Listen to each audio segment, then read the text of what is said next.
है, auto connect हो गया, ऑटो कनेक्ट हुआ है।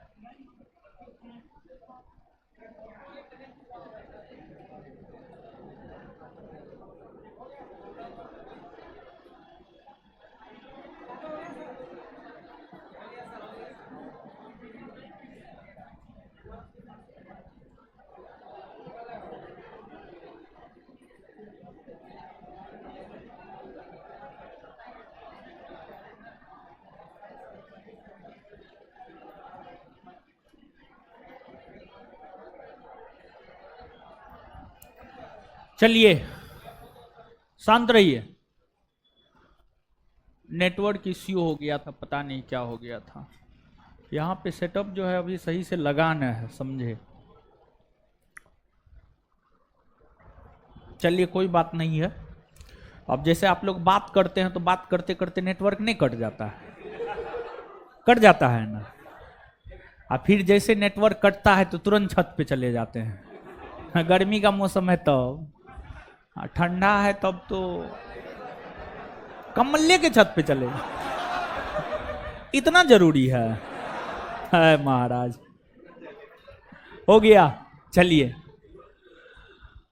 तो हाँ फिर से हो गया लाइव। तो कुछ छूटा नहीं ना है ये लोग का जी? नहीं, हाँ जहाँ पर हम रुके थे, जहाँ जैसे ही नेटवर्क इश्यू हुआ बता दिया हमको, नेटवर्क इश्यू हो गया था। अरे करंट के लिए आप लोग काहे धड़फड़ाते हैं महाराज, समझ गए। आप मेरे पास आए हैं, आप पैरा गेरा के पास नहीं आए हैं, समझे। आप चिंता मत कीजिए, आपसे ज्यादा टेंशन आपका हमको है, समझे। रुकिए ना महाराज। करंट देखिए, एक तो एक बात बताइए, वैकेंसी का कोई अता पता नहीं। करंट अभी सबसे पहला आपका क्या टारगेट होना चाहिए जानते हैं? हमसे पर्सनली जो आकर के बच्चा कहता है, करंट बोलता है, एक तो पर्सनली आके मिलता है 4 थोपियो मारते हैं, करंट बोलता है तो समझे। सबसे पहला टारगेट आपका सिलेबस होना चाहिए, सिलेबस।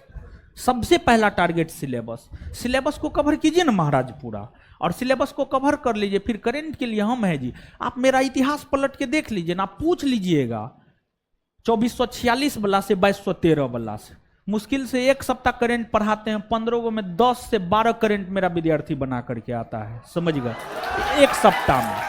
तो उतना अनुभव है हमको, समझे। और करंट एक विषय के तौर पर लेना है, इस बात का एहसास है हमको। लेकिन नोटिफिकेशन तो आने दीजिए। अब मान लिया जाए कि नोटिफिकेशन आने के बाद जो है ना, पता चल जाता है कि यहां से यहां तक का करना है, समझे। और नोटिफिकेशन आने से पहले मान लिया जाए अगस्त में नोटिफिकेशन आया, तो अब फालतू का अभी का यानी पिछला याद करते हुए जाइएगा, समझे। तो धैर्य रखिए, करंट करंट चिल्लाइए नहीं। और ये जो बैच है, तीसरा बैच है, आक्रामक बैच है, खूंखार बैच है। इस बैच में जो है बहुत ज्यादा कुछ नहीं हुआ है। मतलब इस बैच में अगर आपका आज पहला क्लास है ना, तब पर भी आप सरवाइव कर सकते हो, कोई दिक्कत नहीं है, समझ गए। और इस बैच में बहुत ज्यादा थोड़े कुछ हुआ है। प्राचीन भारतीय इतिहास में मोरी पढ़ा रहे हैं, और बायोलॉजी में 6ठा नंबर चैप्टर चल रहा है, और 5 चैप्टर हो गया है। टोटल वीडियो एप्लीकेशन पर फ्री में ना है। अगर मान लिया जाए कि आजे से आप करने आए हैं और आप जागरूक विद्यार्थी है, आपको रिजल्ट चाहिए, तो आपको बस जानकारी होना चाहिए। जानकारी हम आपको दे रहे हैं कि अभी तक जितना पढ़ाए टोटल वीडियो संस्थान के एप्लीकेशन पर बैच 3 में फ्री है। हिस्ट्री का भी, बायोलॉजी का भी, आप जाकर के आराम से ये कर सकते हैं, मतलब बैकअप कर सकते हैं। उसके लिए आपको कुछ भी करने की जरूरत नहीं है। तो रिक्वेस्ट करेंगे कि जिनका भी छूटा हुआ है, उनसे रिक्वेस्ट है कि आप पीछे के क्लास को एप्लीकेशन पर जाकर के सिलसिलेवार ढंग से जो है बैकअप कर लें। एप्लीकेशन पर वीडियो फ्री है, और क्लास कंटिन्यू करें, क्लास कभी भी मत छोड़े। चलिए, तो आपको जो है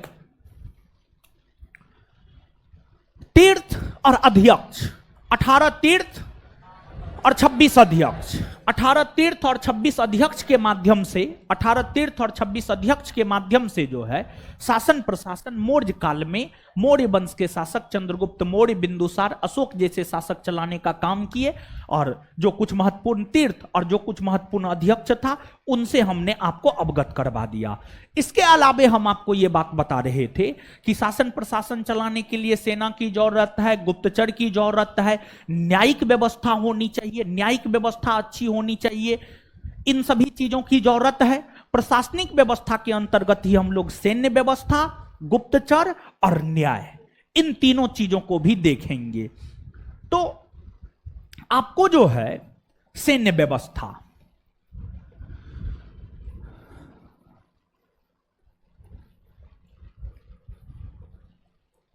सैन्य व्यवस्था, मौर्यों के पास एक बड़ी सेना थी, मौर्यों के पास एक बहुत बड़ी सेना थी। मौर्यों से पहले शासन नंद वंश का था। नंद वंश की सेना भी अपने आप में बड़ी थी और नंद वंश की सेना के डर से ही सिकंदर की सेना मगध पर आक्रमण करने से इनकार दिया। आपको याद है कुछ? क्या सिकंदर की सेना मगध पर आक्रमण किया था? नहीं किया था, नहीं किया था। तो नंदों की सेना एक बड़ी सेना थी। वह सेना विरासत में मौर्यों को प्राप्त हुआ, मौर्यों को विरासत में वह सेना प्राप्त हुआ। और फिर मौर्यों ने अपने तरीका से और भी सेना को अपनी सेना में शामिल किया। और विद्वान मेगास्थनीज लिखते हैं कि मौर्यों की सेना नंदों की सेना से 3 गुना ज्यादा बड़ी थी। मौर्यों की सेना नंदों की सेना से 3 गुना ज्यादा बड़ी थी। और जस्टिन नामक विद्वान मौर्यों की सेना को डाकुओं का गिरोह कहते हैं। जस्टिन नामक विद्वान जो है मौर्यों की सेना को डाकुओं का गिरोह कहते हैं। एक खूंखार, मौर्यों की सेना जो थी एक बड़ी और खूंखार सेना थी। एक बड़ी और खूंखार सेना जो है आपको मौर्यों की सेना थी। मौर्य सेना को कौटिल्य ने अपने अर्थशास्त्र में 3 वर्गों में विभाजित किया। कौटिल्य ने अपने अर्थशास्त्र में जो मौर्य सेना को 3 वर्गों में विभाजित किया, एक आपको पुश्तैनी सेना, दूसरा भाटक सेना और तीसरा नगरपालिका सेना। पुश्तैनी सेना, भाटक सेना और नगरपालिका सेना। पुश्तैनी सेना, भाटक सेना और नगरपालिका सेना, ये 3 वर्गों में कौटिल्य ने अर्थशास्त्र में सेना को बांटने का काम किया। तो मौर्यों के पास एक बड़ी और सुसंगठित सेना थी। सैन्य व्यवस्था के बाद आगे जब आप न्याय व्यवस्था को देखेंगे, ऐसे तो मौर्य काल में सबसे बड़ा न्यायाधीश, ऐसे तो मौर्य काल में जो है सबसे बड़ा न्यायाधीश अगर हम देखें तो मौर्य काल में सबसे बड़ा न्यायाधीश आपको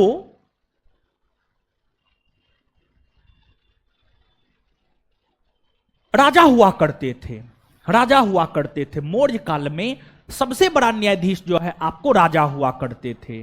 लेकिन मौर्य काल में मूलतः 2 प्रकार के न्यायालय, मौर्य काल में जो है मूलतः 2 प्रकार के न्यायालय की चर्चा देखने को मिलती है। और मौर्य काल में जो 2 प्रकार के न्यायालय की चर्चा देखने को मिलती है, एक आपको धर्मस्थीय न्यायालय है, एक आपको धर्मस्थीय न्यायालय है। दूसरा अगर हम देखें तो दूसरा आपको कंटक शोधन न्यायालय है। दूसरा आपको क्या है? कंटक शोधन न्यायालय।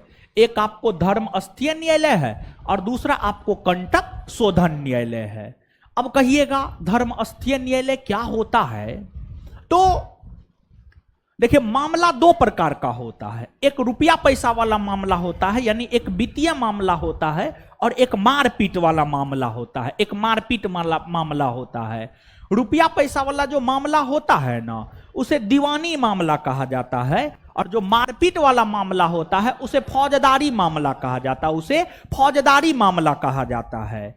तो जो धर्मस्थीय न्यायालय है धर्मस्थीय न्यायालय में दीवानी मामलों की सुनवाई होती थी। धर्मस्थीय न्यायालय में जो है दीवानी मामलों की सुनवाई होती थी, यानी रुपया पैसा से संबंधित मामलों की सुनवाई जो है आपको दीवानी मामले, और इसकी सुनवाई धर्मस्थीय न्यायालय में हुआ करता था। फिर अगर हम कंटक शोधन की बात करें तो मारपीट से संबंधित यानी जो फौजदारी मामले होते थे, फौजदारी मामलों की सुनवाई जो है आपको कंटक शोधन न्यायालय में होता था, यानी मारपीट वाले मामलों की सुनवाई जो है आपको कंटक शोधन में होता था, कंटक शोधन न्यायालय में होता था। ये तो न्यायिक व्यवस्था हो गई। और जैसे आज के डेट में सबसे ऊपर में सुप्रीम कोर्ट है, फिर हाई कोर्ट है, फिर जो है अधीनस्थ न्यायालय है। सुप्रीम कोर्ट है, हाई कोर्ट है, फिर अधीनस्थ न्यायालय है। उसी प्रकार से जो है उस समय में सबसे ऊपर सबसे बड़ा न्यायाधीश राजा होता था, और राजा के नीचे जो है ये दोनों प्रकार के न्यायालय होते थे, और फिर उनसे नीचे जो है ग्राम न्यायालय हुआ करता था। ग्राम न्यायालय हुआ करता था, और गांव में जो न्यायालय हुआ करता था उसी को ग्राम न्यायालय कहा गया। और गांव में जो बुजुर्ग वर्ग के लोग हुआ करते थे, जो बूढ़े हुआ करते थे, बुजुर्ग बूढ़े लोगों के द्वारा ही जो है आपको न्याय करने का काम किया जाता था। इसके बाद गुप्तचरी व्यवस्था का या गुप्तचर व्यवस्था का भी प्रचलन मौर्य काल में देखने को मिला है। मौर्य काल में गुप्तचर से संबंधित जो विभाग था, गुप्तचर से संबंधित विभाग को महामात्य सर्प कहा गया। महामात्य सर्प कहा गया। और गुप्तचर से संबंधित जो बड़े अधिकारी होते थे, जो बड़े गुप्तचर अधिकारी होते थे, उन अधिकारी को सर्प महामात्य कहा गया। उन अधिकारी को क्या कहा गया? सर्प महामात्य कहा गया। और उस समय जो गुप्तचरी होता था दो रूप में हुआ करता था। कुछ गुप्तचर जो है एक जगह रहकर गुप्तचरी किया करता था, और कुछ गुप्तचर जो है अलग अलग स्थान पर जाकर के गुप्तचरी किया करता था। कुछ गुप्तचर जो है एक जगह रह करके गुप्तचरी किया करता था, और कुछ गुप्तचर जो है अलग अलग स्थान पर जाकर गुप्तचरी किया करता था। तो आपको जो है एक होता था संस्था और एक होता था संचार। वैसे गुप्तचर जो एक जगह रहकर अस्थाई तौर पर रहकर गुप्तचरी किया करता था, उसको संस्था कहा गया। और वैसे गुप्तचर जो अलग अलग जगह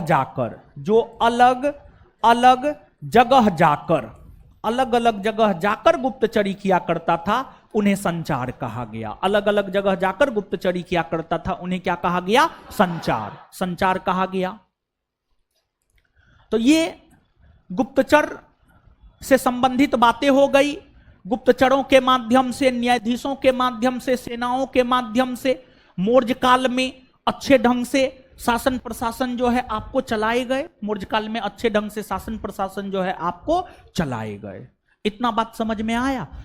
ये प्रशासन से संबंधित चीजें हुई, मौर्य प्रशासन से संबंधित चीजें हुई। अब हम लोग मौर्य प्रशासन को जब हम लोग देख लिए हैं, तो अब हम लोगों को देखना क्या है? तो अब हम लोगों को देखना है मौर्यों के सामाजिक जीवन, आर्थिक जीवन, धार्मिक जीवन और पतन के कारण। लेकिन उससे पहले याद कर लेते हैं। ये बात कुछ समझ में आया है? पागल की तरह अब याद कीजिए। और लड़की लोग जो है बोलती ना है, लड़का लोग तो बोलता भी है। समझ गए? आप लोग बौकी हैं, समझ गए? बौकी नहीं ना है? हाँ, तो बोलना है, बोलने से याद होता है। क्या होता है? आइए फटाफट, ऑनलाइन वाले लोग, आप लोग को भी बोलना है।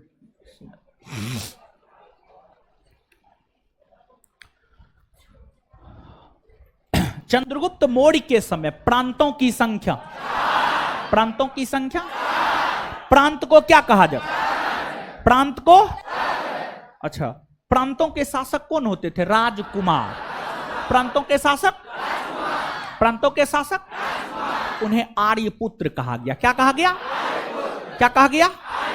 आर्यपुत्र कहा गया। अशोक के समय प्रांतों की, अशोक के समय, अच्छा, कौटिल्य ने अपने अर्थशास्त्र में बड़े अधिकारियों को क्या कहा? बड़े अधिकारियों, बड़े अधिकारियों को तीर्थों की संख्या, तीर्थों की संख्या। अच्छा, तीर्थ के अलावा जो अन्य छोटे अधिकारी होते थे उन्हें क्या कहा गया? अध्यक्ष। क्या कहा गया? क्या कहा गया?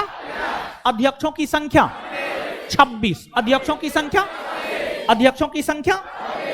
अच्छा, ये तीर्थ है। धर्म एवं दान विभाग के प्रधान, धर्म एवं दान विभाग, राजकीय आज्ञाओं को लिखने वाला, राजकीय आज्ञाओं को लिखने वाला, राजकीय आज्ञाओं को लिखने वाला, राजस्व अधिकारी, राजस्व अधिकारी, राजस्व अधिकारी, राजकीय कोषाध्यक्ष, राजकीय कोषाध्यक्ष, राजकीय कोषाध्यक्ष, फौजदारी न्यायालय के न्यायाधीश, फौजदारी न्यायालय के न्यायाधीश, दीवानी न्यायालय के न्यायाधीश, दीवानी न्यायालय के न्यायाधीश, उद्योग और कारखाना विभाग के, उद्योग और कारखाना विभाग, वन या जंगल के प्रधान, वन या जंगल के प्रधान। अच्छा, अध्यक्षों की संख्या कितनी? मापतौल विभाग का अध्यक्ष, मापतौल विभाग का अध्यक्ष, वाणिज्य या व्यापार का अध्यक्ष, वाणिज्य या व्यापार का अध्यक्ष, बुचर खाने का अध्यक्ष, बुचर खाने का अध्यक्ष, शराब खाने का अध्यक्ष, शराब खाने का अध्यक्ष, सरकारी भूमि, सरकारी भूमि, टकसाल विभाग के अध्यक्ष, टकसाल विभाग के अध्यक्ष, चारागाह भूमि, चारागाह भूमि। अच्छा, कौटिल्य ने अपने अर्थशास्त्र में मौर्य सेना को कितने वर्गों में, कितने वर्गों में? पुस्तैनी, पुस्तैनी, भाटक और नगरपालिका। पुस्तैनी, भाटक और, पुस्तैनी, भाटक और। अच्छा, मौर्य सैन्य व्यवस्था के अंतर्गत सैनिकों को डाकुओं का गिरोह किसने कहा? जस्टिन। मौर्यकालीन सैनिक को डाकुओं का गिरोह किसने कहा? डाकुओं का गिरोह किसने कहा? मेगास्थनीज के अनुसार नंदों से कितनी गुना बड़ी मौर्यों की सेना थी? कितनी गुनी बड़ी? 3 गुना ना। चलिए, इसके बाद आगे बताइएगा, मौर्य काल में सबसे बड़ा न्यायाधीश कौन होता था? राजा। सबसे बड़ा न्यायाधीश, सबसे बड़ा न्यायाधीश राजा। दीवानी मामले किस न्यायालय में? दीवानी मामले किस न्यायालय? दीवानी मामले किस न्यायालय? फौजदारी मामले, फौजदारी मामले। गुप्तचर से संबंधित विभाग, गुप्तचर से संबंधित विभाग, अधिकारी, अधिकारी। वैसे गुप्तचर जो एक जगह रहकर अस्थायी तौर पर गुप्तचर, एक जगह रहकर अस्थायी, अलग अलग जगह जाकर गुप्त, अलग अलग जगह जाकर संचार न। तो ये प्रशासनिक व्यवस्था हुआ। अब आ जाइए हम लोग सामाजिक व्यवस्था। हाँ, चलिए, हाँ, आए तोड़ी है, आगे सब क्लियर होगा। चलिए, कहां कुछ हुआ? क्या बोला था? अरे, चाट, भाट, भाटक, पुस्तैनी, नगरपालिका। सुनिए, पुस्तैनी, पुस्तैनी सेना मतलब वंशानुगत तौर पर जो सैन्य व्यवस्था में शामिल था, पुस्तैनी सेना। भाटक मतलब जो है सामान्य सैनिक जो होते थे उसको भाटक। नगरपालिका, शहरी क्षेत्रों में जो सेना होता था उसको नगरपालिका सेना कहा गया। ये सब अजीब हाल है आप लोग का जी, कुछ पूछने लगते हैं तो। चलिए आगे, अब हम लोगों को देखना है, गौर कीजिएगा, सामाजिक जीवन। क्या? सामाजिक जीवन। सामाजिक जीवन, सामाजिक जीवन में जो है ना, क्या देखना होता है जानते हैं? सामाजिक जीवन में बार बार बताइए, हड़प्पा काल से बताते हुए आ रहे, हड़प्पा काल में बताए, वैदिक काल में बताए, वैदिक काल में तो दो बार बताए। सामाजिक जीवन में जो है, समाज में कौन कौन सी प्रथाओं का प्रचलन था, किन प्रथाओं का प्रचलन नहीं था, महिलाओं की क्या स्थिति थी, इन चीजों को ही तो सामाजिक जीवन में हम लोगों को देखना होता है। सामाजिक जीवन में इन चीजों को ही हमें देखना होता है। तो अब महिलाओं के विषय में भी सामाजिक जीवन में ही देखना होता है। तो सामाजिक जीवन के अंतर्गत समाज में किन प्रथाओं का प्रचलन था, किन प्रथाओं का प्रचलन नहीं था। मौर्य काल की अगर हम बात करें तो और राजवंशों की तुलना में मौर्य काल में महिलाओं की स्थिति ठीक ठाक थी, अच्छी थी, लेकिन महिलाओं की ऐसी स्थिति नहीं थी कि महिला पुरुष बराबर, न बराबर वाली स्थिति नहीं थी। लेकिन और काल की तुलना में मौर्य काल में महिलाओं की स्थिति अच्छी थी, ठीक ठाक थी। और इस समय महिलाओं को काफी आजादी मिली हुई थी, हद तक एक सीमा के भीतर जो है आजादी मिली हुई थी। कैसे महिलाओं को आजादी मिली हुई थी? महिलाओं को आजादी मिली हुई थी, ये इस आधार पर हम कह सकते हैं कि इस समय विधवा महिला, अगर विधवा महिला की हम बात करें तो विधवा महिला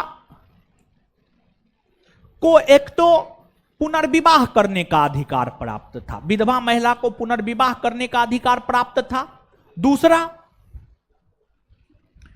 विधवा महिलाओं को यह भी अधिकार प्राप्त था कि वो स्वतंत्रता पूर्वक भी जीवन जी सकती है, स्वतंत्रता पूर्वक भी जीवन जी सकती है। तो विधवा महिलाओं को पुनर्विवाह करने का अधिकार, फिर से विवाह करने का अधिकार प्राप्त था। दूसरी बात, विधवा महिलाओं को स्वतंत्रता पूर्वक जीवन जीने का अधिकार था। और वैसी विधवा महिलाएं जो स्वतंत्रता पूर्वक जीवन जिया करती थी, उन्हें छंदवासिनी कहा गया। क्या कहा गया?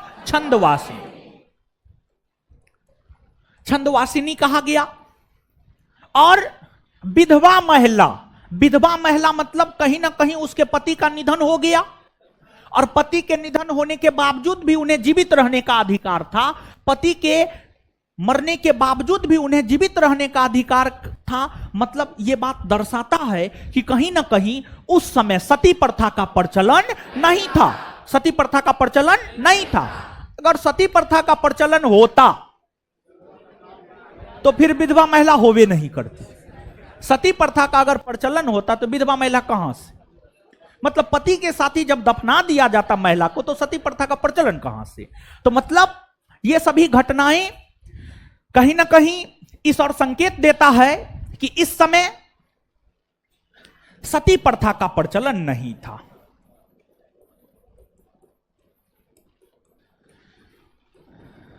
सती प्रथा का प्रचलन नहीं था। लेकिन ध्यान रहे कि इस समय वेश्यावृत्ति प्रथा का प्रचलन था, दास प्रथा का प्रचलन था। इस समय जो है वेश्यावृत्ति प्रथा का प्रचलन था। और इस समय वेश्यावृत्ति को राजकीय संरक्षण प्राप्त था, राजाओं का संरक्षण वेश्यावृत्ति को प्राप्त हुआ करता था। राजा इसको बढ़ावा देते थे। और मौर्य काल में स्वतंत्र रूप से वेश्यावृत्ति करने वाली महिलाएं रूपा जीवा कहलाई। मौर्य काल में स्वतंत्र रूप से वेश्यावृत्ति करने वाली महिलाएं जो है आपको रूपा जीवा कहलाई। और ध्यान रहे, वेश्यालय की जो प्रधान हुआ करती थी उन्हें गणिकाध्यक्ष कहा गया। जो वेश्यालय की प्रधान महिला हुआ करती थी, यानी मौसी टाइप, समझ गए? ये मूवी देखिएगा ना, क्या कहते हैं, आलिया भट्ट का कोई मूवी आया है एक, गंगूबाई, हाँ गंगूबाई। उसमें देखिएगा बहुत चीज स्पष्ट होगा आपको, एकदम जबरदस्त एक्टिंग की है आलिया भट्ट, हम देखे हैं ये मूवी, समझ गए? तो गणिकाध्यक्ष, हे भगवान,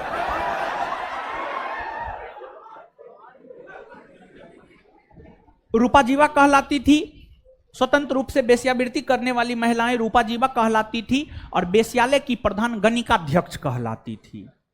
अब एक प्रकार से देखिए तो इन सभी चीजों को देखने के बाद तो यही लगता है कि महिला को काफी आजादी थी, लेकिन आगे चल करके जब आप देखेंगे तो कौटिल्य अपने अर्थशास्त्र में यह लिखते हैं कि मौर्य काल में जो संभ्रांत या अच्छे घरों की महिला हुआ करती थी, जो प्रतिष्ठित घरों की महिला हुआ करती थी, वे प्रतिष्ठित घर की महिला घर से बाहर नहीं निकला करती थी। प्रतिष्ठित घर की महिला घर से बाहर नहीं निकला करती थी, उन्हें अनिष्कासिनी कहा गया। संभ्रांत घरों की महिला जो घर से बाहर नहीं निकलती थी, उन्हें अनिष्कासिनी कहा गया, अनिष्कासिनी कहा गया।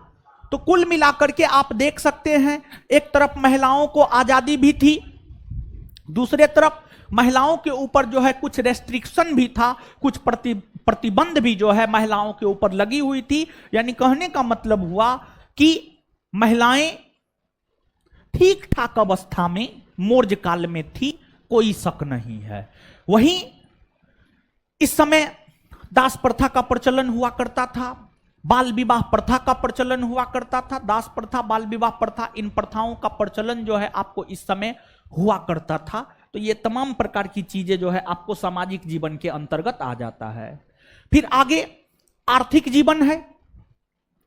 आर्थिक जीवन को आगे हम लोग देखेंगे, लेकिन आर्थिक जीवन से पहले जो है थोड़ा सा धार्मिक जीवन को देख लीजिए, थोड़ा सा धार्मिक जीवन को देख लीजिए। धार्मिक जीवन में कुछ है नहीं।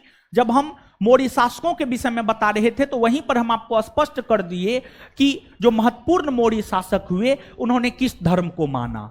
अगर हम मौर्य काल को देखें, अगर आपको याद हो तो मौर्य काल में 3 प्रमुख शासक हुए। एक का नाम था चंद्रगुप्त मौर्य, दूसरे का नाम बिंदुसार और तीसरे का नाम अशोक। तीसरे का नाम अशोक।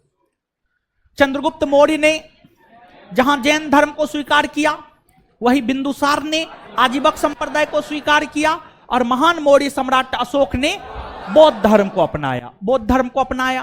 कहने का मतलब यह हुआ कि मौर्यों का, मौर्य वंश का, मौर्य शासकों का अपना कोई राजकीय धर्म नहीं था। कोई राजकीय धर्म नहीं था। मौर्य वंश का कोई राजकीय धर्म नहीं था। राजकीय धर्म हम कैसे कह सकते हैं? एकदम नहीं कह सकते हैं, क्योंकि अगर राजकीय धर्म होता तो एक धर्म को सभी राजा स्वीकार करते। जैसे कि गुप्त वंश में जाकर के जब आप देखेंगे तो गुप्त वंश के अधिकतर शासकों ने एक तरफ से वैष्णव धर्म को स्वीकार किया। गुप्त वंश के अधिकतर शासकों ने एक तरफ से वैष्णव धर्म को स्वीकार किया। तो जो वैष्णव धर्म को स्वीकार किया, वैष्णव धर्म गुप्तों का राजकीय धर्म हो गया। लेकिन यहां पर तो चंद्रगुप्त मौर्य जैन, बिंबिसार आजीवक और अशोक बौद्ध धर्म, अशोक बौद्ध धर्म को मानता है। तो कैसे हम कह सकते हैं कि जो है आपको कोई राजकीय धर्म स्पष्ट तौर पर ना। मौर्य वंश के शासक अलग अलग धर्मों को स्वीकार किया। कोई भी धर्म मौर्यों का राजकीय धर्म नहीं रहा है। धर्म को मौर्य शासक अपने निजी चीजों तक ही सीमित रखा। इसके बाद आर्थिक जीवन। आर्थिक जीवन के अंतर्गत जो है मुख्य तौर पर हम लोगों को यह देखना होता है कि मौर्यों के इनकम का सोर्स क्या था। इनकम का सोर्स क्या था, आर्थिक जीवन में हमें यही देखना होता है। तो मौर्यों के इनकम के जो है 3 प्रमुख स्रोत थे। मौर्यों के इनकम यानी आय की हम बात करें तो मौर्यों के इनकम के जो है आपको 3 प्रमुख स्रोत थे। तो मौर्यों के इनकम के जो 3 प्रमुख स्रोत थे, एक आपको कृषि था, दूसरा आपको पशुपालन था और तीसरा आपको व्यापार। तीसरा आपको व्यापार और वाणिज्य। व्यापार और वाणिज्य। व्यापार और वाणिज्य, यही 3 चीज जो है मौर्यों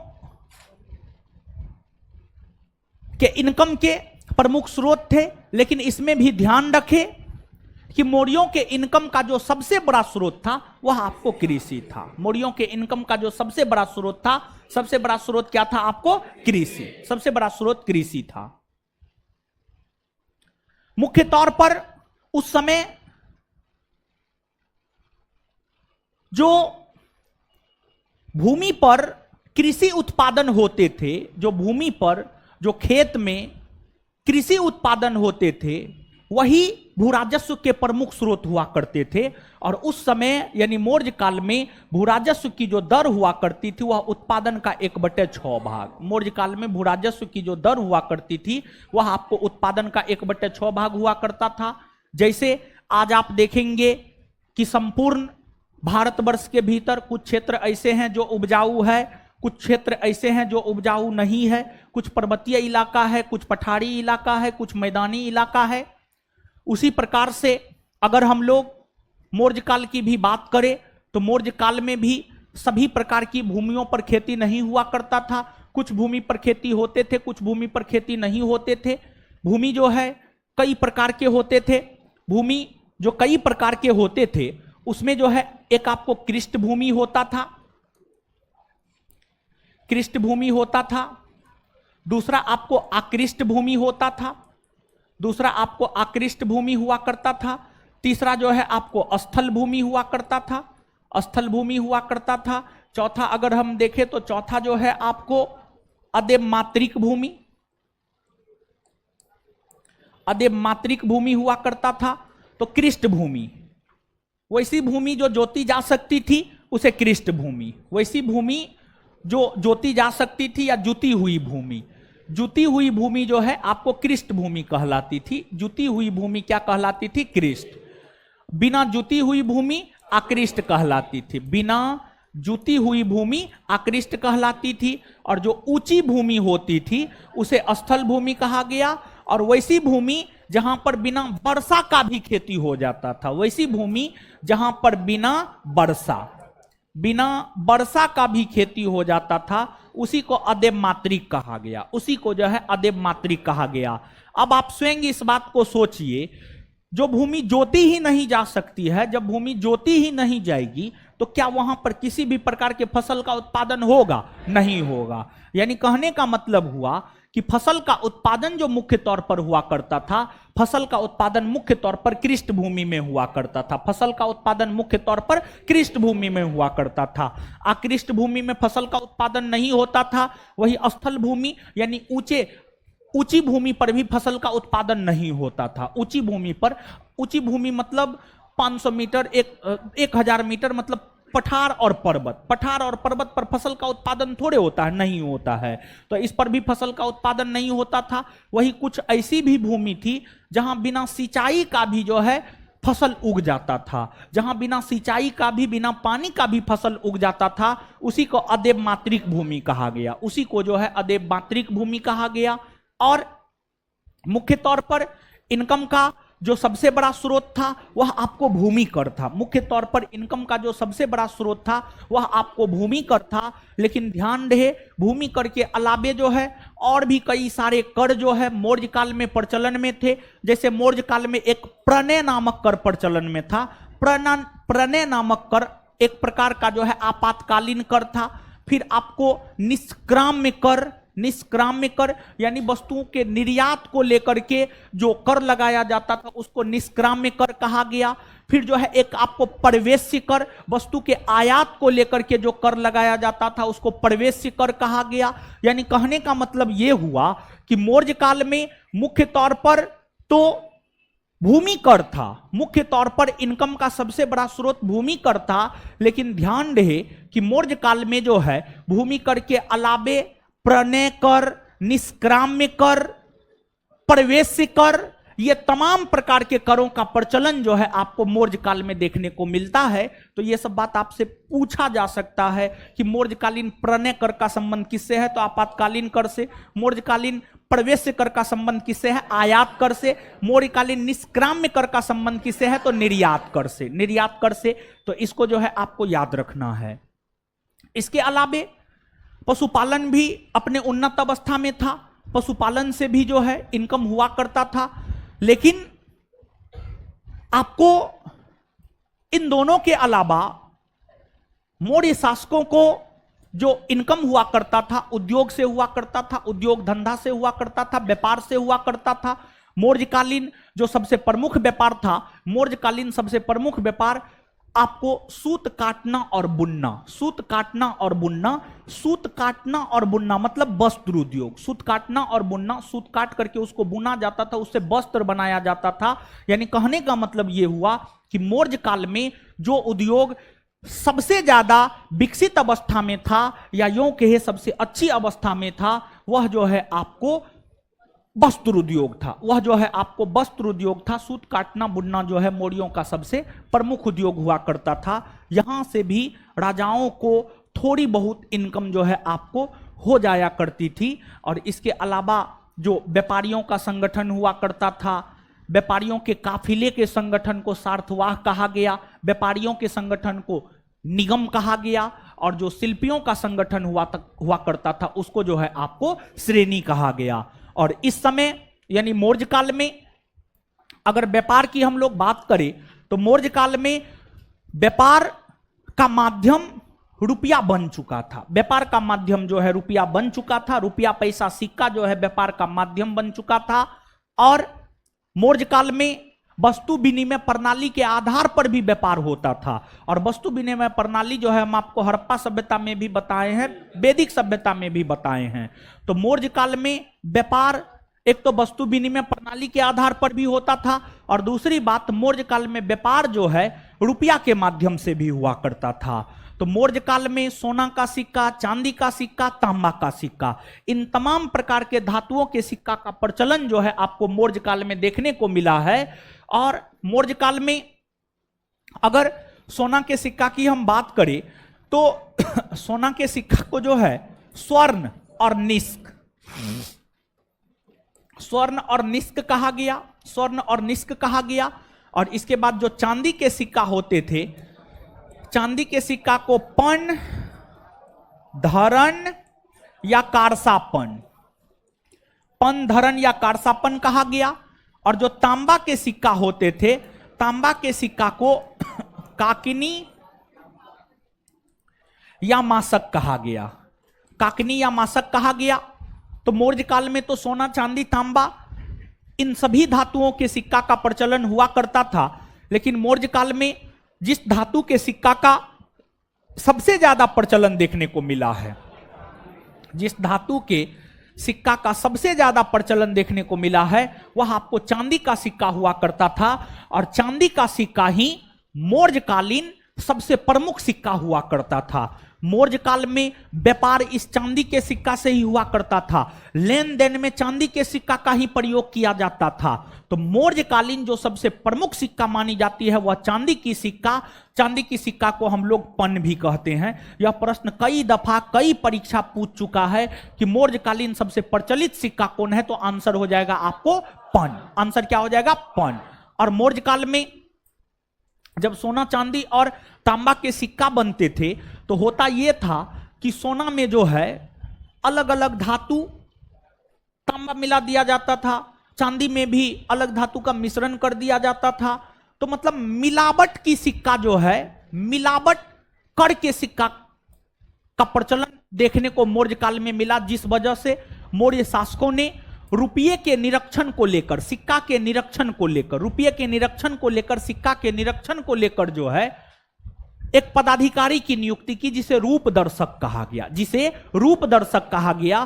तो मौर्य काल की अगर हम बात करें तो मौर्य काल में जो है मुद्राओं के निरीक्षण को लेकर, मौर्य काल में मुद्राओं के निरीक्षण को लेकर जो है एक पदाधिकारी की नियुक्ति की गई थी, जिसे रूप दर्शक कहा गया, जिसे जो है आपको रूप दर्शक कहा गया। और एक सड़क निर्माण अधिकारी हुआ करते थे, सड़क निर्माण अधिकारी को एग्रोनोमाई कहा गया, एग्रोनोमाई।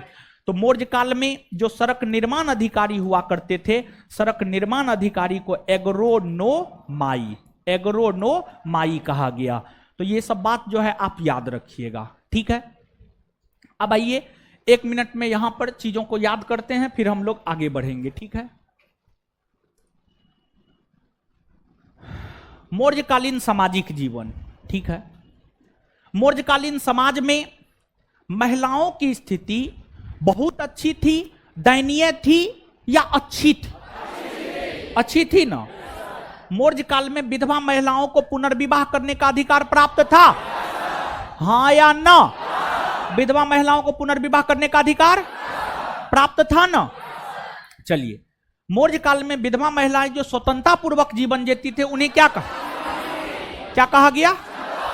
मौर्य काल में जो विधवा महिलाएं स्वतंत्रता पूर्वक जीवन जीती थी उन्हें क्या कहा गया? सती प्रथा का प्रचलन था। सती प्रथा का प्रचलन, बेश्यावृत्ति, स्वतंत्र रूप से बेश्यावृत्ति करने वाली महिलाएं क्या कहलाई?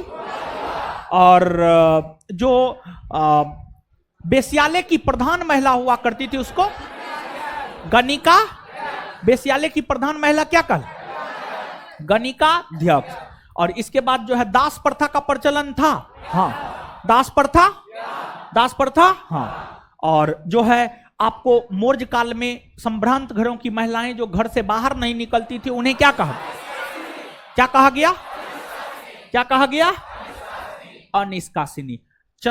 मौर्यों का कोई क्या अपना राजकीय धर्म था? मौर्यों का कोई राजकीय धर्म? चंद्रगुप्त मौर्य किस धर्म को मान? जैन न। चंद्रगुप्त मौर्य कौन धर्म? बिंदुसार, आजीवक संप्रदाय। बिंदुसार कौन धर्म? और अशोक के अलावा और किस शासक ने बौद्ध धर्म को माना था? मौर्य वंश के किस शासक ने बौद्ध धर्म को माना था? दशरथ ने। अशोक के अलावा दशरथ ने। और इसके बाद जो है आगे बताइएगा, आगे धार्मिक आर्थिक जीवन। और मौर्यों के इनकम के 3 प्रमुख स्रोत थे। मौर्यों के इनकम के जो 3 प्रमुख स्रोत थे कौन? कृषि, पशुपालन और व्यापार वाणिज्य। उस समय भू राजस्व की दर कितना हुआ? भूराजस्व की दर। जुती हुई भूमि क्या कहला? जुती हुई भूमि, बिना जुती हुई भूमि, ऊंची भूमि, बिना वर्षा के जहां पर खेती हो, बिना वर्षा के जहां पर। इतना बात क्लियर है? चलिए, इसके बाद जो है उस समय व्यापार तो वस्तु विनिमय और सिक्का दोनों के माध्यम से होता था। मौर्य काल की अगर हम बात करें तो मौर्य काल में कौन उद्योग सबसे अच्छी स्थिति में? वस्त्र उद्योग या सूत काटना और बुनना। मौर्य काल में कौन उद्योग सबसे विकसित अवस्था? चलिए, मौर्य काल में सोना का सिक्का क्या कहलाता? सोना का सिक्का, चांदी का सिक्का, तांबा का सिक्का। चलिए, मौर्य काल में प्रचलित सबसे प्रमुख सिक्का कौन? क्या कहा जाता है? मुद्राओं के परीक्षण को लेकर जिस पदाधिकारी की नियुक्ति, वे क्या कहलाए? सड़क निर्माण अधिकारी। एग्रो। चलिए, खड़ा हो जाइए, थोड़ा देर खड़ा रहिएगा, नींद फट जाएगा। हाँ, खड़ा रहिए, थोड़ा देर खड़ा रहिए, ठीक है? अपने नहीं, आगे वाले बैठिए ना। आप कहाँ सो रहे थे? आप सो रहे थे क्या? चलिए, सो रहा था वो। अब देखिए,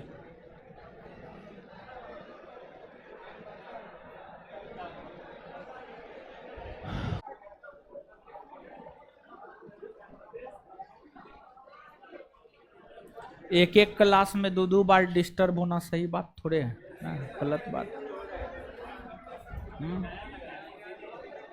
हो गया,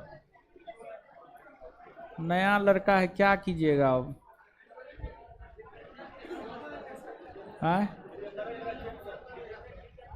डिपेंड, ठीक है, तो वहां पर भी न क्लास है, वहां पर भी न रहना है, ठीक है? हमारे क्लास में कुछ होता है तो हम तो थोड़ा शांतो, झा जी तो बमक के भाग जाएगा। ऐसे ही हो, जब छुट्टी का मौसम आता है ना तो उसका मन ऐसे ही बमकले रहता है। अब कल्हे से बोल रहे हैं अब पढ़ाने का मन नहीं कर रहा, अब हमको छोड़ दीजिए, ठीक है? लेकिन बोले हैं कि 1 सप्ताह है अभी। हाँ, ये बात जानते हैं आप लोग, सही महसूस कर रहे हैं, समझे? हमको भी ऐसा लग रहा, समझे?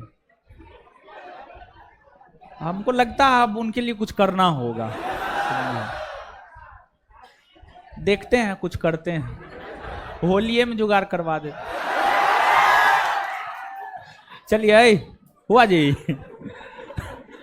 ऑनलाइन वाले लोग माफ कीजिएगा, थोड़ा सा जो है अभी सिस्टम सब चीज ठीक नहीं हुआ है नया बिल्डिंग में, तो दिक्कत हो रहा है। ऐसा नहीं है कि हमको पता नहीं चलता, पता चलता है, लेकिन थोड़ा सा जो है थोड़ा सा देखिए, कंप्रोमाइज कीजिए, सही कर रहे हैं, देखते हैं 1 से 2 दिन में ठीक हो जाएगा, धीरे धीरे ठीक हो जाएगा, भरोसा रखिए। पहले तो दिक्कत नहीं होता था, यहां पे आया तब से दिक्कत हो रहा है।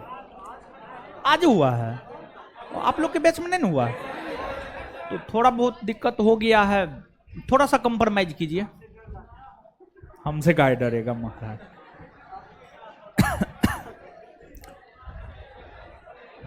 बैठा दे इसको, बैठ जाइए।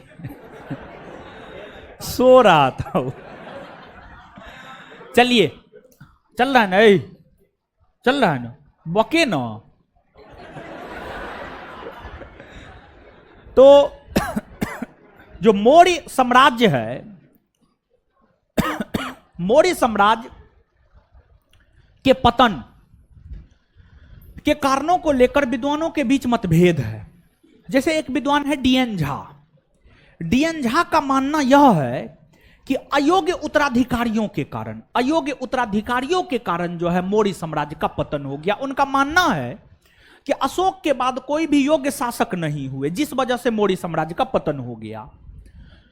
फिर एक विद्वान है डीडी कोसांबी। डीडी कोसांबी का मानना है कि आर्थिक संकट के कारण मौर्य साम्राज्य का पतन हो गया। फिर एक विद्वान है हेमचंद राय चौधरी। उनका मानना है कि अशोक के अहिंसक और शांतिप्रिय नीतियों के कारण बौद्ध धर्म का पतन हो गया। फिर एक विद्वान है हर प्रसाद शास्त्री। उनका मानना है कि अशोक ब्राह्मण विरोधी हो गया था, अशोक ब्राह्मण विरोधी हो गया था, बौद्ध धर्म को अपनाने के बाद ब्राह्मण विरोधी हो गया, जिस वजह से बौद्ध धर्म का पतन हो गया, जिस वजह से मौर्य वंश का पतन हो गया, जिस वजह से मौर्य वंश का पतन हो गया। तो कुल मिलाकर के मौर्य साम्राज्य के पतन को लेकर विद्वानों के बीच मतभेद है। अलग अलग विद्वान मौर्य साम्राज्य के पतन को लेकर अलग अलग राय प्रकट कर रहे हैं, लेकिन मौर्य साम्राज्य के पतन के प्रमुख कारण को हम देखें तो मौर्य साम्राज्य के पतन के 2 प्रमुख कारण है। एक है अयोग्य उत्तराधिकारी और दूसरा है अशोक की अहिंसक नीति, अहिंसक और शांतिप्रिय नीति। मुख्य तौर पर मौर्य साम्राज्य के यही 2 पतन है। बाद बाकी विद्वान क्या कहता है नहीं कहता उससे कोई मतलब नहीं है, लेकिन ध्यान में रखेंगे कि मौर्य साम्राज्य के पतन का जो प्रमुख कारण है वह है आपको अशोक की अहिंसक शांतिप्रिय नीति और अयोग्य उत्तराधिकारी, अयोग्य उत्तराधिकारी। ये मौर्य साम्राज्य के पतन के जो है सबसे प्रमुख कारण है। इस प्रकार से मौर्य साम्राज्य आपका खत्म हुआ। अब देखिएगा परिशिष्ट, परिशिष्ट में जो है वैसी बातें हैं जो किसी ना किसी परीक्षा में पूछी गई है। कुछ ऐसी बातें हैं परिशिष्ट में जो आपको पढ़ाने के दौरान हमने आपको बताया है, और कुछ ऐसी बातें हैं परिशिष्ट में जो पढ़ाने के दौरान हमने आपको नहीं बताया है। तो अब परिशिष्ट को जो है आपको याद करना है। लेकिन यहां तक चीज याद हो गया है ना? यहां तक कोई दिक्कत है? पतन से पहले तक तो याद करवा ना दिए थे, और पतन तो अभी आप समझ ही लिए हैं। अब हम लोगों को क्या करना है? परिशिष्ट याद करना है। और परिशिष्ट को याद करने के बाद जो है देखिए, मौर्य वंश की स्थापना से पहले आक्रमण हुआ, मौर्य वंश की स्थापना के बाद आक्रमण हुआ। तो मौर्य वंश की स्थापना से पहले प्राक मौर्य काल में आक्रमण, ईरानी और यूनानी आक्रमण, और मौर्यों के बाद भारत पर हिंद या वंशक पहलव कुषाण आक्रमण हुआ। तो मौर्यों के बाद मौर्यों के शासन के बाद भारत के ऊपर जो हिंद यूनानी शक पहलव कुषाण आक्रमण हुआ है, इस आक्रमण को जो है अगले क्लास में देखेंगे। अगले क्लास में ये आक्रमण आपका खत्म हो जाएगा, इसमें बहुत ज्यादा कुछ है नहीं। उसके बाद गुप्त में जाएंगे, गुप्त पढ़ाने के बाद वर्धन। अब वर्धन जैसे ही पढ़ाएंगे, प्राचीन भारतीय इतिहास के अंतर्गत उत्तर भारत का इतिहास खत्म, फिर दक्षिण भारत के इतिहास में इंटर करेंगे। समझ गए, दक्षिण भारत के इतिहास में इंटर करेंगे। तो अब जो है आपका, जब से यहां पे क्लास हुआ है, हमको लगता है आपका जो है धीरे धीरे पटरी पे आ रहा। ठीक है, पटरी पे आ जाएगा जी, आप विश्वास रखिए ना महाराज। ठीक है, चलिए अब क्या करना, बायोलॉजी भी पटरी पे आ गया है, 5 नंबर चैप्टर तक हो गया है। और क्लास टेस्ट सबके लिए आप तैयार रहिएगा। कभी काल बिट्टू सर जो है अगर फांकी मारे, मतलब बिट्टू सर अगर नहीं आए, बंक किए किसी भी कारण बस, समझ गए, तो फिर जो है देखिए हमारे और बिट्टू सर में क्या अंतर है जानते हैं? हम अपने परिवार के विषय में तनिक नहीं सोचते, 1 सेकेंड के लिए नहीं सोचते हैं। हम सिर्फ यहीं के विषय में सोचते हैं, हमारे परिवार में मर जाए कुछ हो जाए हमको कोई मतलब नहीं। हम सही बता रहे हैं, अरे सही बता रहे हैं हम आपको। हम हमारे विषय में हमसे ज्यादा आप जानिएगा, हमारे विषय में हम न जानते हैं। लेकिन बिट्टू सर में क्या है, वो अपने फैमिली को लेकर के चलते हैं। और देखिए दूसरी बात यह है कि हम सिर्फ 2 भाई हैं, हमको बहन नहीं है, लेकिन बिट्टू सर को 2 बहन भी है, और दोनों बहन का एक उम्र भी हो गया है, तो जो है शादी उदी भी करना है, बहुत तरह का चीज है, तो वो थोड़ा सा फैमिली को ले करके चलते हैं। इसलिए कभी कभी जो है देखते होंगे क्लास नहीं होता है, तो कुछ फैमिली प्रॉब्लम के कारण ही उनका क्लास नहीं होता, और कोई खास वजह नहीं होता है, समझ गए। तो लेकिन हमारे साथ ऐसा है नहीं, हमको बहन भी भगवान नहीं दिया, इतना निर्दयी इंसान है हम कि समझ गए कि इसको नहीं देना है। बहन भी नहीं दी है कि 2 मिनट बहनों के विषय में सोचना पड़े, समझ गए। तो ये बात है, और कोई खास वजह नहीं है। अब परिशिष्ट याद करना, परिशिष्ट हम आपको याद करवाएंगे, अभी याद करवाएंगे। चलिए सब लोग नोट पलटिए और परिशिष्ट याद कीजिए फटाक से।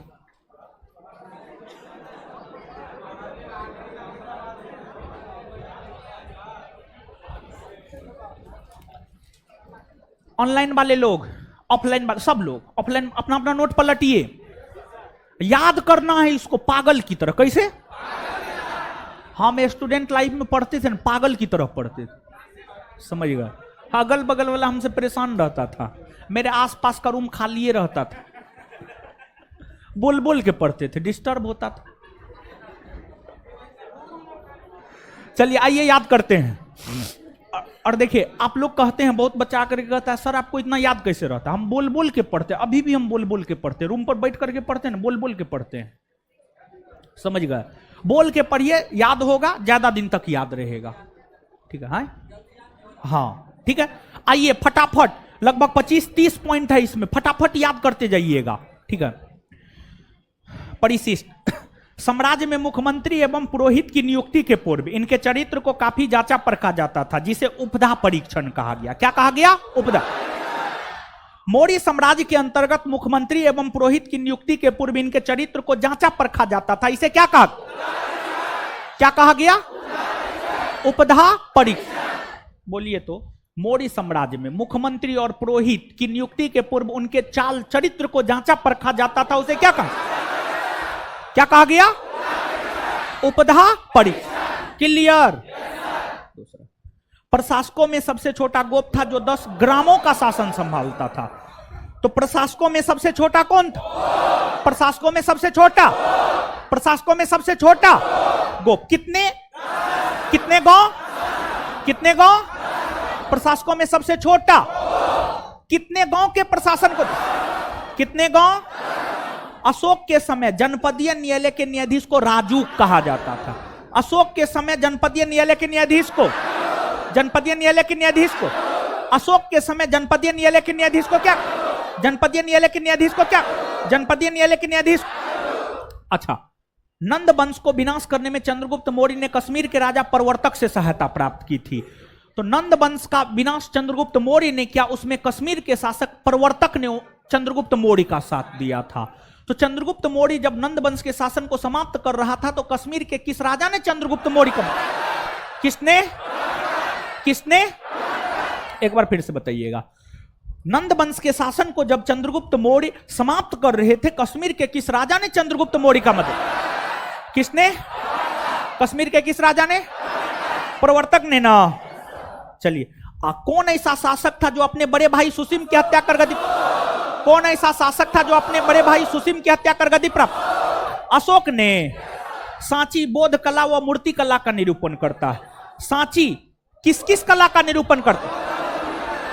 बौद्ध कला और पाटलिपुत्रा के प्रशासन की जानकारी कहां से मिली? पाटलिपुत्रा के प्रशासन देखिए बताए थे ना, याद कीजिए, मेगास्थनीज पाटलिपुत्रे में ना कर रहा, और उन्होंने ही ना इंडिका लिखा।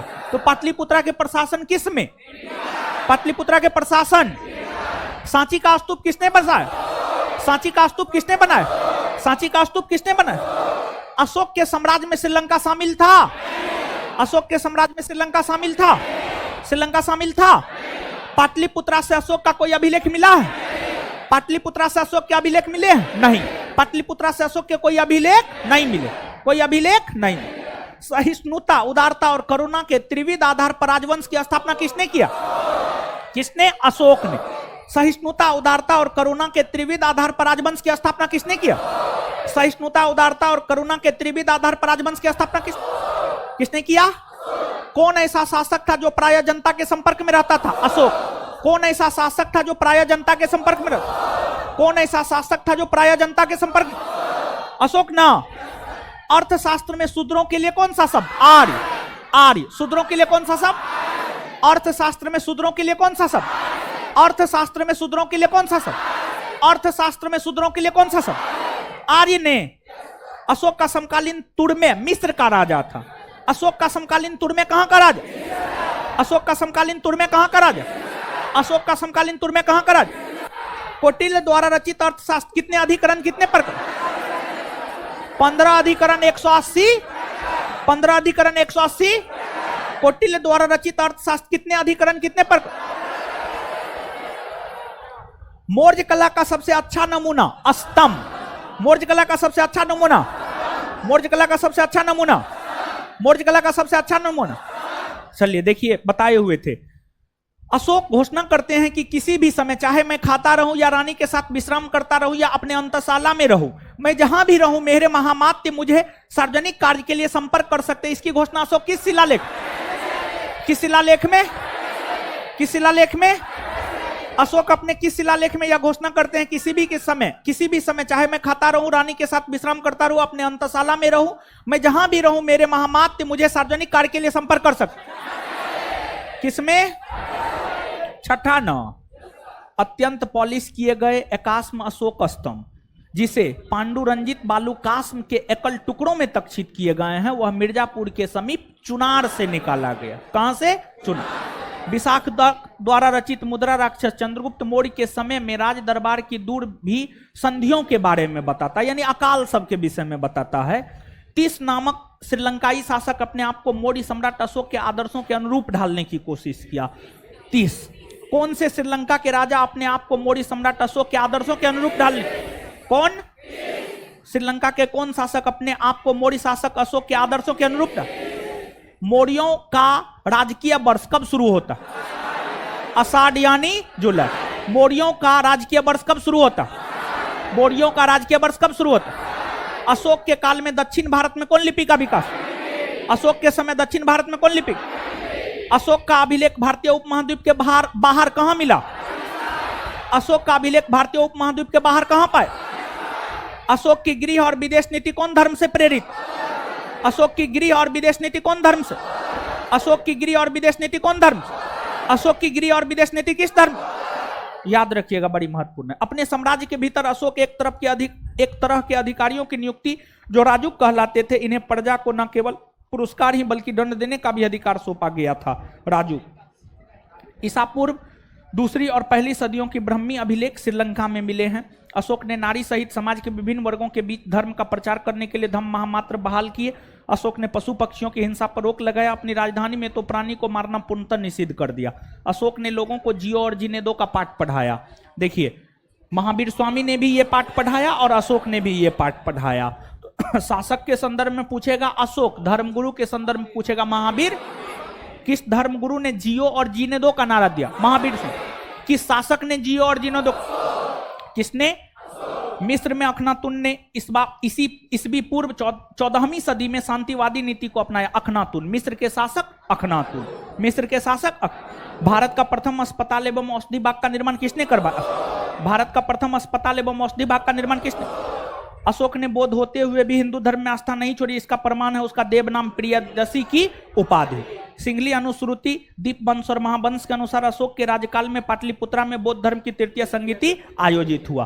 तो आप लोग तो जानते ही हैं कि तृतीय बौद्ध सम्मेलन जो है अशोक के समय पाटलिपुत्रा में हुआ। इसकी जानकारी हमें दीपवंश और महावंश, दीपवंश और मौर्य शासकों में अशोक और उसका पुत्र दशरथ ने बौद्ध धर्म का अनुयायी था। आप जानते हैं, याद है आपको। रज्जुक मौर्य शासन में अधिकारी था। इसकी स्थिति आधुनिक जिलाधिकारी जैसी थी, जिसे राजस्व तथा न्याय दोनों क्षेत्रों में अधिकार प्राप्त था। समझ गए? यानी रज्जुक जो है, मौर्य काल में जो रज्जुक था वो आज का डीएम, आज का डीएम, आज के डीएम की तुलना मौर्य काल के किस पदाधिकारी से? किससे? रज्जुक। और हमको लगता है मौर्य काल खत्म हो गया। अब मौर्योत्तर काल में जो आक्रमण हुए हैं इन सभी चीजों को देखेंगे। चलिए बैठे रहिए गुरुजी लोग, क्लियर है इतना? कोई दिक्कत? पूरा पढ़ लीजिएगा और अगले क्लास में जब हम आएंगे ना, हम तो क्लास में आकर के पहले पूछ लेते हैं 5 से 5:15 बजे तक, 5 से 5:15 तक, लेकिन अगले क्लास से जो है अगर ऐसे शुरू में पूछने लगेंगे ना तो आप लोग फिर पहले आना बंद कर दीजिएगा। अभी तुरंत हमारे दिमाग में आया, और इसलिए जो है अब क्लास के बाद पूछेंगे। 5 बजे से क्लास शुरू कर देंगे, अब बाद में 15 मिनट पूछेंगे। समझ गए? भागिए, कहां तक भागिएगा? समझ गए? समझे? भागने नहीं देंगे आपको, आप काहे चिंता करते हैं? पढ़ के आइए, पढ़ना है।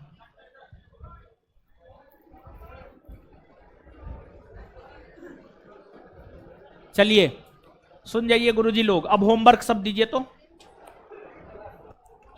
पहले घटना चक्र दीजिए। लुसेंट भी ना है। घटना चक्र में क्या दिए थे? उच्च न्यायालय और करते हैं आप लोग?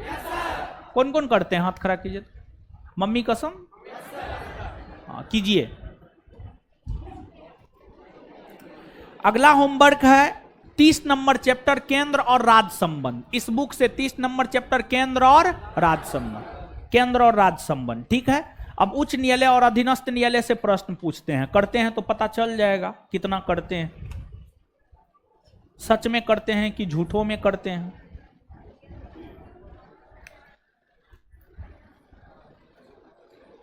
खड़ा हुई। उच्च न्यायालय के न्यायमूर्ति की सेवानिवृत्ति की आयु 62। बैठ जाइए। भारत में वर्तमान में उच्च न्यायालय की संख्या 25। बैठ जाइए। उधर खड़ा हुई, खड़ा हुई। अंडमान निकोबार द्वीप पर किस उच्च न्यायालय का? कोलकाता ना? चलिए बैठ जाइए। टोपी वाला खड़ा हुई वहां, टोपी टोपी उधर उधर उधर उधर। हाँ है।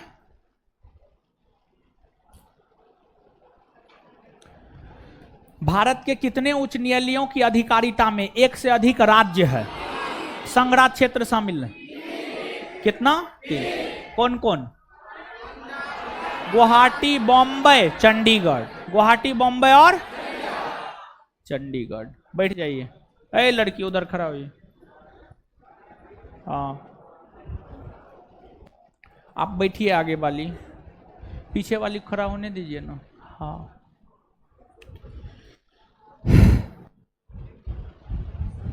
कौन सा राज्य के उच्च न्यायालय का मुख्य क्षेत्राधिकार नहीं है? पहला परामर्श संबंधी क्षेत्राधिकार, दूसरा प्रारंभिक क्षेत्राधिकार, तीसरा निरीक्षण का क्षेत्राधिकार, चौथा अपीलीय क्षेत्राधिकार। परामर्श संबंधी क्षेत्राधिकार। ठीक है बैठ जाइए। उधर टोपी खड़ा हो, ये ब्लैक।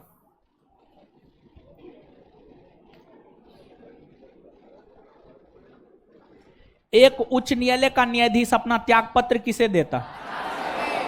राष्ट्रपति को। चलिए खड़ा हो जाइए, बैठ जाइए।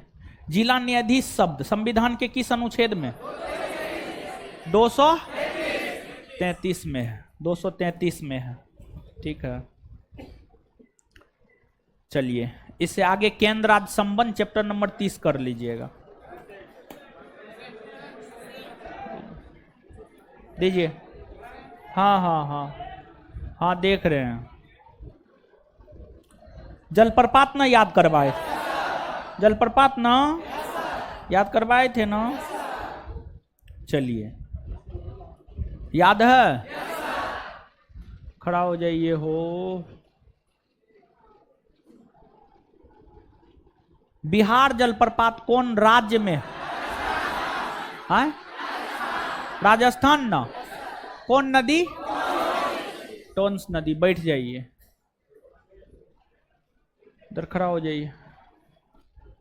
हुंडरू जलप्रपात कौन नदी पर? स्वर्णरेखा नदी। कौन राज्य में है? झारखंड। बैठ जाइए, उधर पिलर के पास खड़ा हो ये लड़का। हाँ, पायकारा जलप्रपात कौन राज्य में? तमिल। उधर टोपी वाला खड़ा होइए। शिव समुद्रम जलप्रपात कौन नदी? कावेरी ना।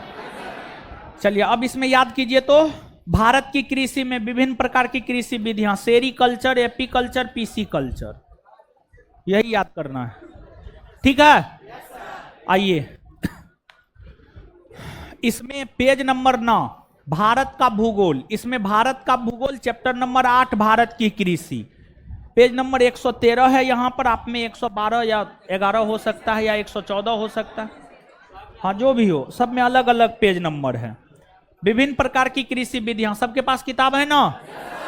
याद कीजिए। रेशम कीट पालन, सेरी, रेशम कीट पालन, रेशम कीट पालन, मधुमक्खी पालन, मधुमक्खी पालन, मधुमक्खी पालन, मत्स्य पालन, मत्स्य पालन, मत्स्य पालन, फूलों का उत्पादन, फूलों का उत्पादन, अंगूर की खेती, अंगूर की खेती, केचुआ पालन, केचुआ पालन, फलों का उत्पादन, फलों का उत्पादन, पोमो कल्चर, सब्जियों का उत्पादन, ओलेरी, सब्जियों का उत्पादन, सब्जियों का उत्पादन, बागवानी, बागवानी, हवा में पौधों को उगाना, हवा में पौधों को, हवा में पौधों को उगाना, जल में पौधे को उगाना, जल में पौधे को उगाना, जल में पौधे को उगाना, जल में पौधे को उगाना, हवा में पौधे को उगाना, हवा में पौधे को उगाना, बागवानी, बागवानी, सब्जियों का उत्पादन, सब्जियों का उत्पादन, फलों का उत्पादन, फलों का उत्पादन, केचुआ पालन, केचुआ पालन, अंगूर की खेती, अंगूर की खेती, फूलों का उत्पादन, फूलों का उत्पादन, मत्स्य पालन, मत्स्य पालन, मधुमक्खी पालन, मधुमक्खी पालन, रेशम कीट पालन, रेशम कीट पालन। क्लियर, याद करके आइएगा।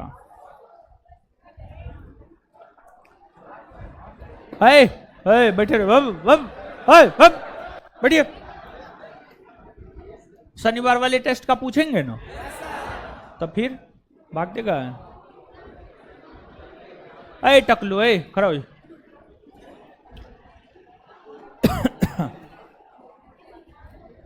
देखिए देखिए देखिए, ये सबको देखिए। गेट बंद कीजिए हो। देखिए देखिए, ये सब एकदम आनइयों के लिए धर फराता है, जानइयों के लिए धर फराता है। कहीं तो रुकिए, ठहरिए ना।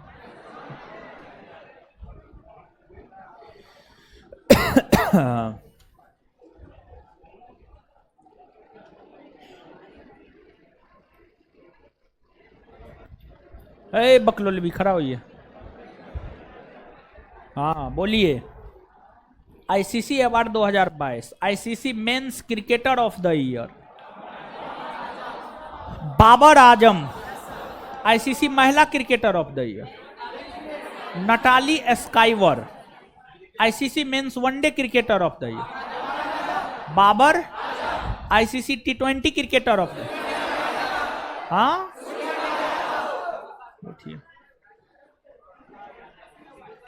भारतीय वायुसेना दिवस कब मनाया जाता है? 8 विश्व डाक दिवस, 9 बैठ जाइए, खड़ा होइए, काहे ने दिए हैं? पता नहीं था तो पता क्या रहता है? बैठिए, कूट देंगे हम, कूट है? आपसे नहीं पूछे, आए तोड़ी, बोलिए। 2023 में मुख्य अतिथि गणतंत्र दिवस का कौन रहा है? मिस्र के राष्ट्रपति अब्देल फतेह अल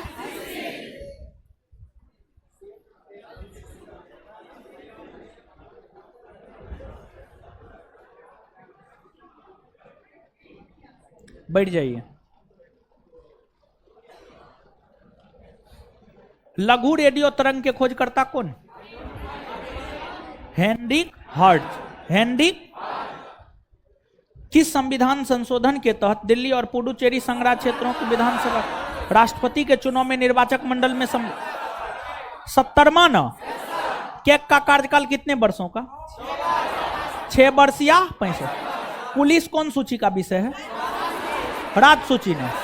अब विदेशी मामले, रेडियो और टेलीविजन, संघ सूची न।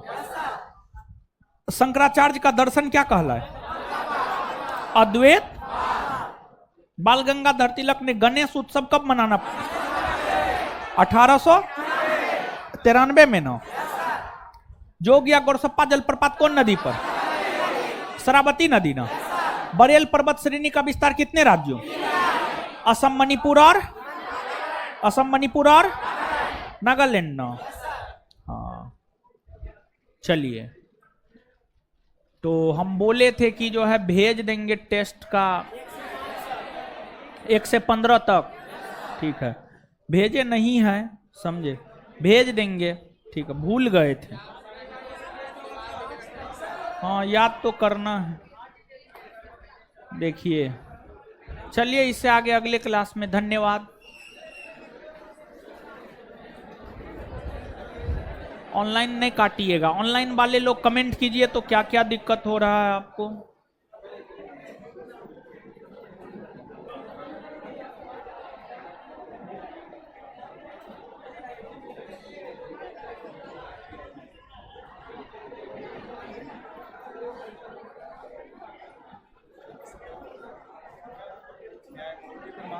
सर्वप्रथम लगाया गया था तो उसने दिया दोनों का दिया 15 नंबर क्वेश्चन पड़े थे। 2011 में 1 सितंबर को कोलकाता वाला में दिया गया था, हाई कोर्ट के न्यायाधीश पर लगाया गया है। उसमें भी 1992 में कुछ लगाया गया।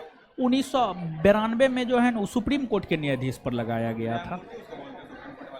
दोनों को न्यायमूर्ति बोलते हैं, दोनों को न्यायमूर्ति बोलते हैं, दोनों को न्यायमूर्ति बोलते हैं। 1992 में सुप्रीम कोर्ट के न्यायाधीश पर कहाँ है देखिए। ऑनलाइन वाले लोग कोई दिक्कत भी है, रुकिए 1 मिनट, है यथी हटा दीजिएगा जी, रिकॉर्डिंग क्लास बहुत छूटा है सर।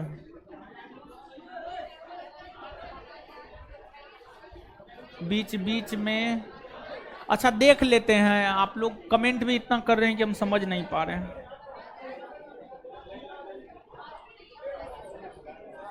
क्या है?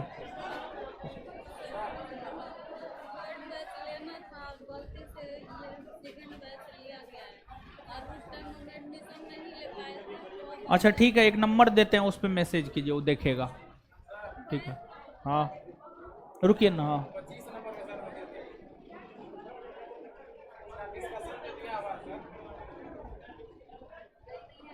ठीक तो है, क्या दिक्कत है? ये सुप्रीम कोर्ट का है जी, 1993 में सुप्रीम कोर्ट। हाँ 93 414 92 082, इस पर व्हाट्सएप नंबर कीजिए, व्हाट्सएप है, व्हाट्सएप कीजिए, अपना प्रॉब्लम बोल दीजिए, 24 घंटा में ठीक कर देगा। 93 414 92 082, 93 414 92 082। क्या समझ में नहीं आया? अरे इसको फाड़ दीजिएगा, ये कमेंट सही से दिखा नहीं रहा है, ठीक है। चलिए ठीक है, इतना कमेंट ही आ रहा है ना चलिए ठीक है, अगले क्लास में मिलते हैं, देखते हैं।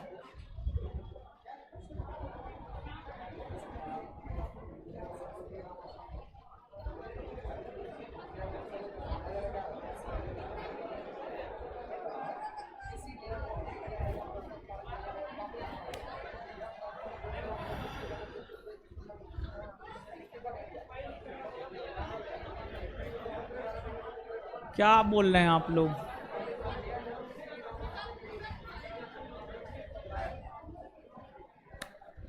निकलिए, अरे उधर से मत निकलिए। हाँ, उधर से काहे निकल रहे? काम उम हो रहा है, इटा उटा गिर जाएगा, कुछ हो जाएगा, इधर से निकलिए ना।